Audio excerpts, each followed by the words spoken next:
Welcome to Rock Solid Productions, where in this episode we are going to check out the Prism Plug Play HDMI adapter from the Nintendo GameCube from our friends over at Retro-Bit. Stay tuned.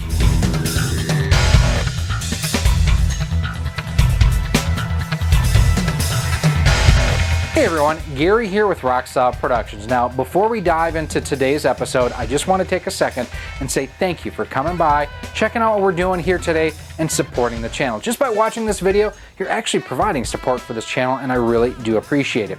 If you like what you see here, I invite you to check out some of the other videos that we have here, including an entire playlist for the GameCube. We've got different mods, accessories, controllers, lots of things for this amazing system.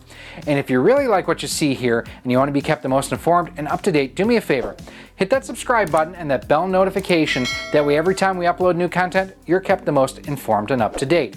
And what I want to know from you here today, the Nintendo GameCube controller, one of the most popular controllers of all time.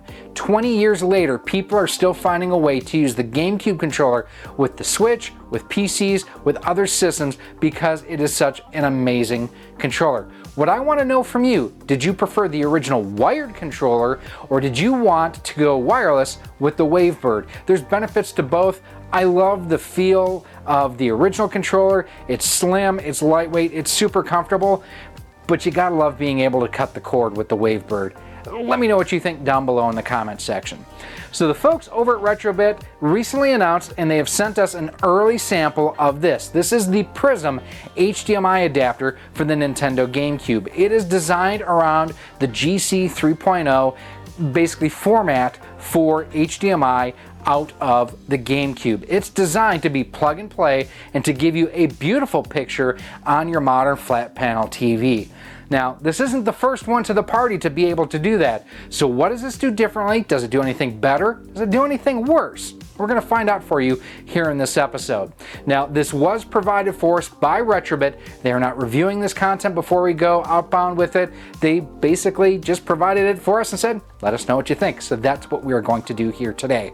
Now, one thing I do have to say, why I am grateful for Retro-Bit for sending this to us, man, FedEx smashed the bejesus out of this box. You'll see in a second when we hit the photo bench. But we are going to go ahead, unbox it, point out some of the features on it, and we're going to get into some gameplay. Let's get started. So here we have the Prism HD adapter on the bench, and like I say, this thing got smashed by FedEx. So, but hopefully the adapter itself will be just fine inside. One of the biggest things up top here, it is only compatible with the GameCube model DOL001 that has the digital AV output. Also, if you have a PAL system, at least at this time, I would not recommend this, as I believe this is designed for NTSC only systems. We're going to go ahead and we're going to open up, just because I feel so bad that this box has gotten this torn up. So you do get an instruction manual. Here's the dongle itself, and before we go much farther, I just want to take a real quick look at this. Nice metal shroud around here. I know there are some that use molded composites, there are some that use metal. This is metal on here. You have the Retro-Bit logo molded into the top right there. HDMI output, your sync button here for the remote. I believe that's for pairing. Here's one of the biggest differences on this versus other solutions out there, is the USB-C port on the side. This is designed to allow you to go ahead and do firmware updates without needing to go ahead and get difficult wiring or crack open your adapter or anything like that. So pretty straightforward. The remote control itself, now this does have just a little clear plastic tab right there, which we are going to pull out. Now the battery is active. It's probably a CR2032. 2025 is what it says on the back here. I don't know if you can make that out, but that's a CR2025 that's in here. So you have your menu, okay, exit, up, down, left, right.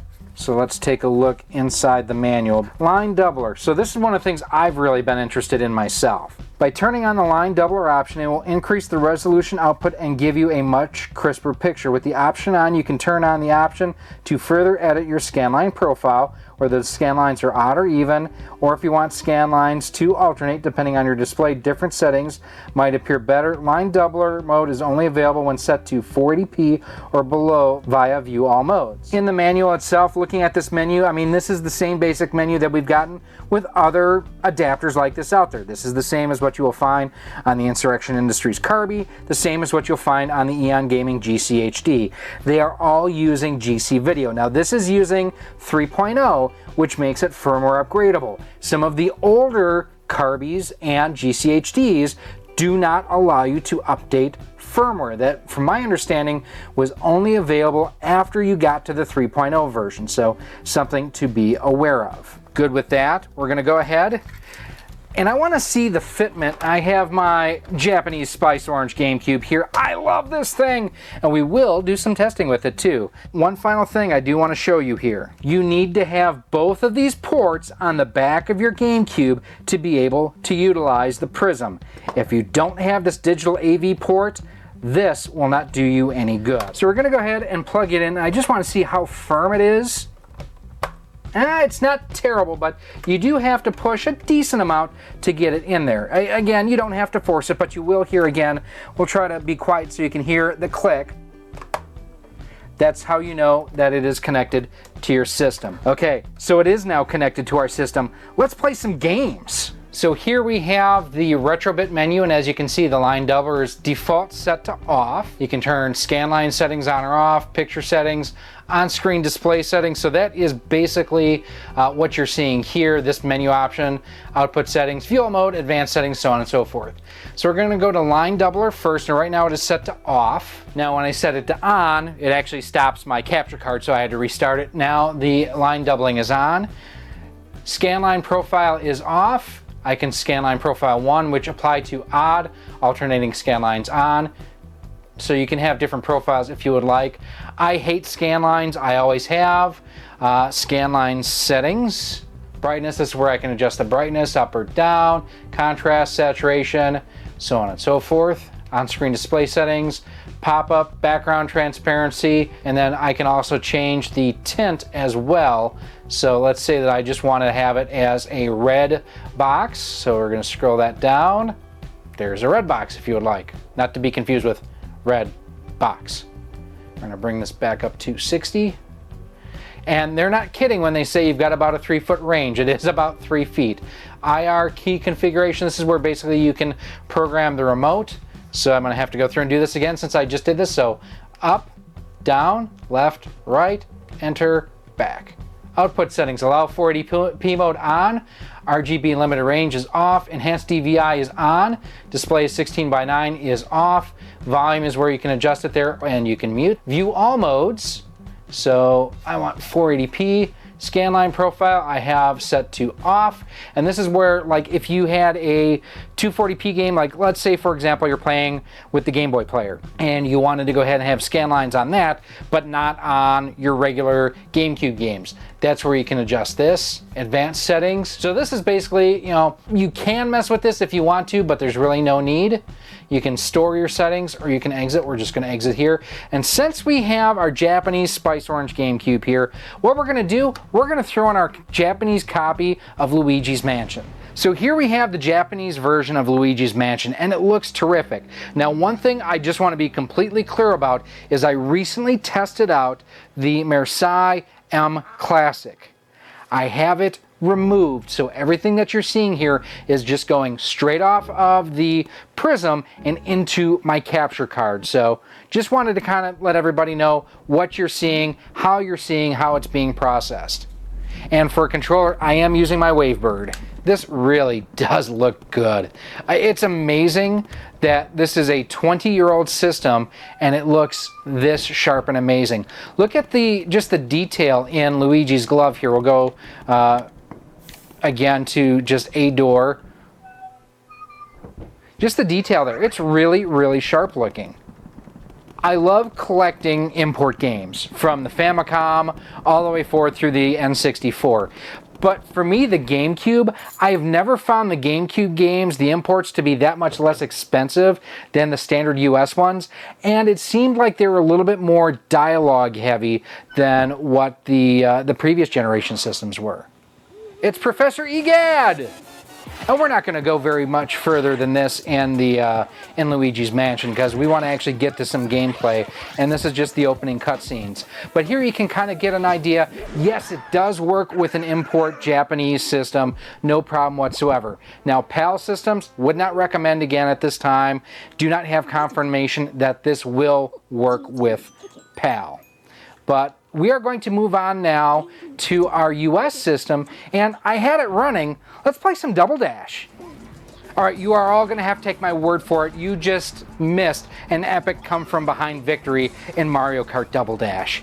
So one of the things, because this does change resolutions as it plays, when it changes resolution, it stops my capture card. So, yeah, that sucked. Let's try to do it again, though.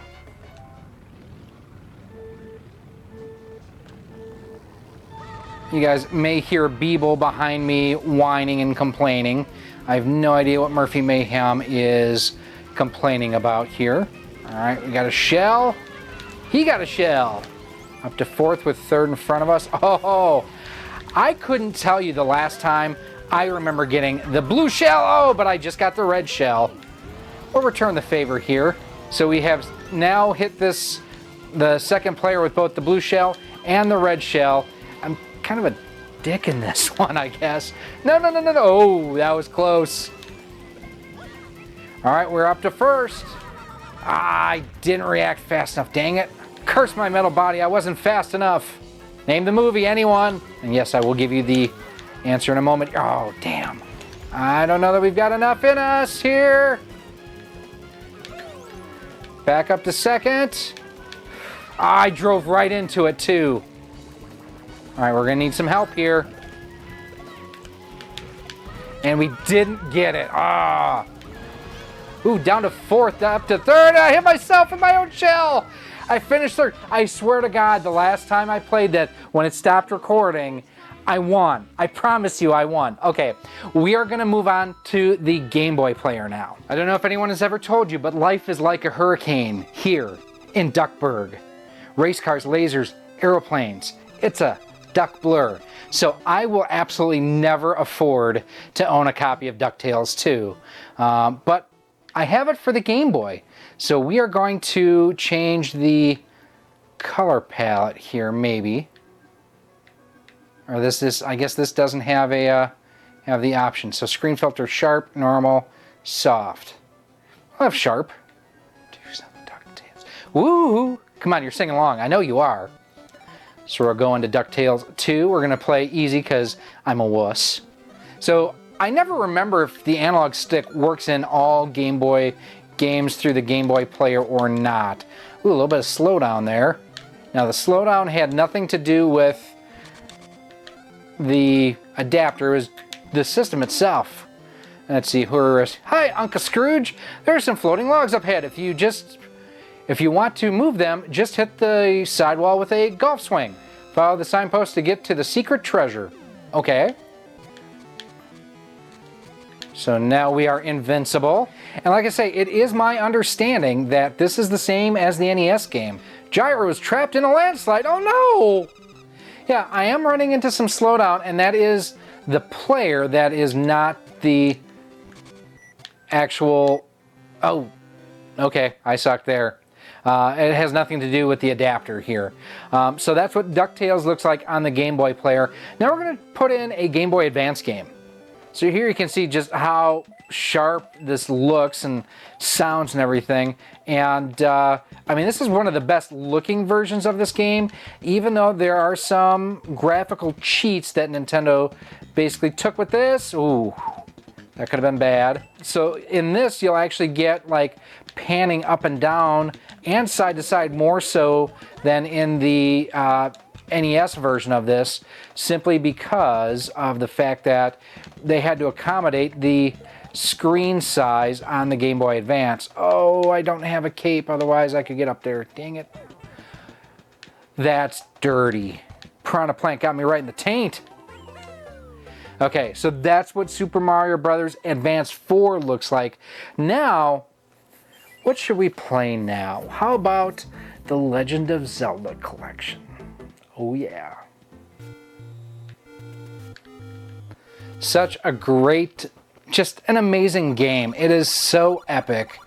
Now, one thing is, again, this has changed resolutions a couple times on me, so I lost like some of the menu stuff I was recording, talking through. I'm like, oh wait, my capture card isn't recording. So, such a better game than Breath of the Wild across the board. How many of you knew the Zelda rap back in the day? Because you know it's The Legend of Zelda and it's really rad. It's The Legend of Zelda and it's really rad. Those creatures from Ganon are pretty bad. Octoroks, Tektites, Levers too. But with your help, our hero pulls through. Yeah, go Link, yeah, get Zelda. Awesome! But look how crisp and clean everything is. Look how beautiful these pixels are. Listen to how sharp the audio is. Oh, come here, yes! It's a great way to play the GameCube. Now, I will tell you throughout all the games so far, no lag feeling, no latency issues, anything along those lines. The only thing I can say, I don't think that the analog stick is really quite a good match for The Legend of Zelda, the original one. The D-pad, and it could be that I need to clean my Wavebird, the D-pad doesn't feel great to me. I dare say this probably looks as good to me, just naked eye, not comparing side by side, but this looks as good as the version that's on the Switch NES Online service. We're going to check out some additional games rapid fire style, but the unique thing about these games, they're all going to be going through the M Classic. So this should be the best quality you will get out of your GameCube.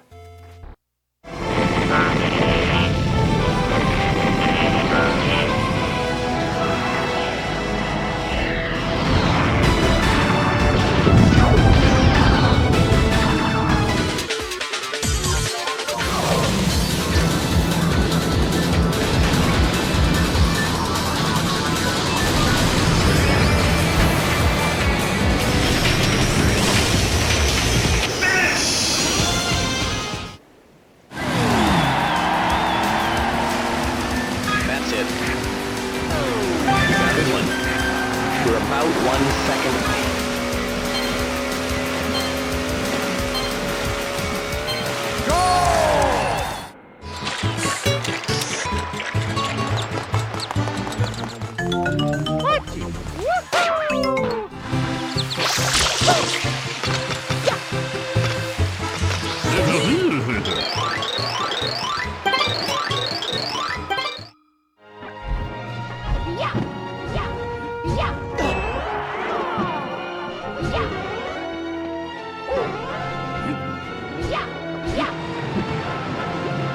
So there you have it, my look at the Prism adapter for the GameCube. Now they call it the Prism HD adapter.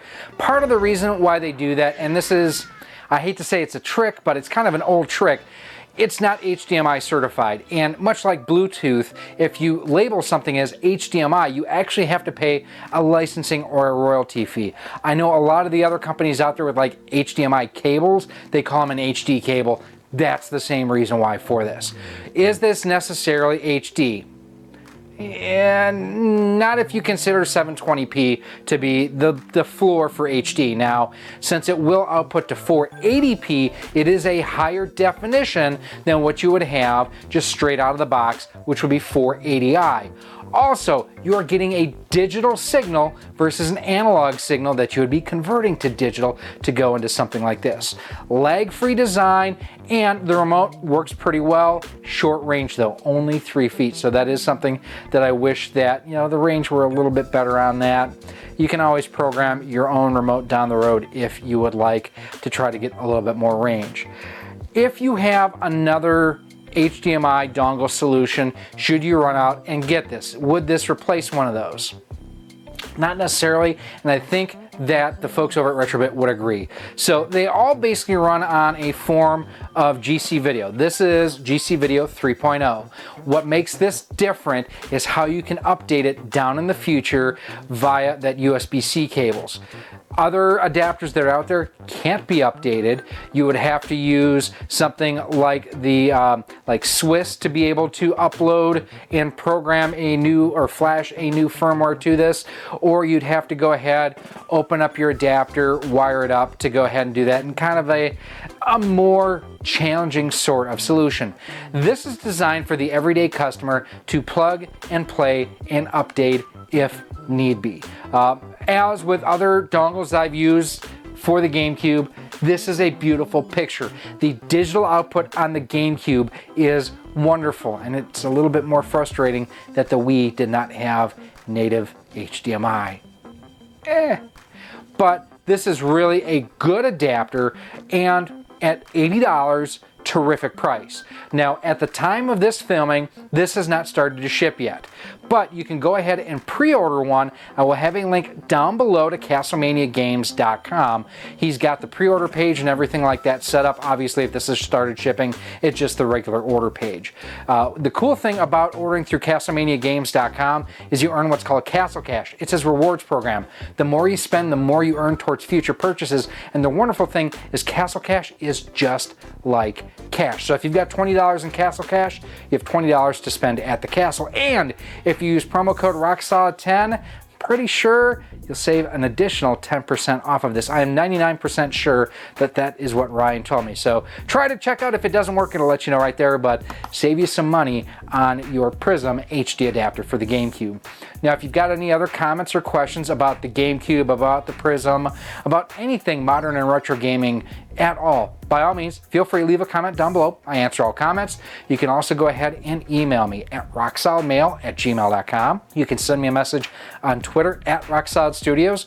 We are on Facebook at facebook.com/RockSolidProductions and Instagram at instagram.com/RockSolidProductionsGK. And again, like I mentioned, I will have a link down below in a pinned post where you can pick one of these guys up. Now, if you are looking for any other tutorials, how-tos, controller reviews, other information about the GameCube and GameCube accessories, that is coming up right now. Thank you for watching this video. If you would like to support the future of Rock Solid Productions, you can do so by visiting our Patreon page at patreon.com/rocksolid. For as little as $1 a month, $12 a year, you'll get early access to all of our video content, exclusive content, and a whole lot more. You can also become a channel member here on YouTube for as little as $1.99 a month, and with that, you get a badge next to your name when you comment or post on the channel, and you are acknowledged whether you are a channel member or a Patreon supporter at the end of each and every one of our videos. You can also support the channel by visiting our Teespring store on screen now, where we have t-shirts, sweatshirts, hoodies, masks, cell phone cases, and much more. Again, thank you for watching, and I hope to see you soon.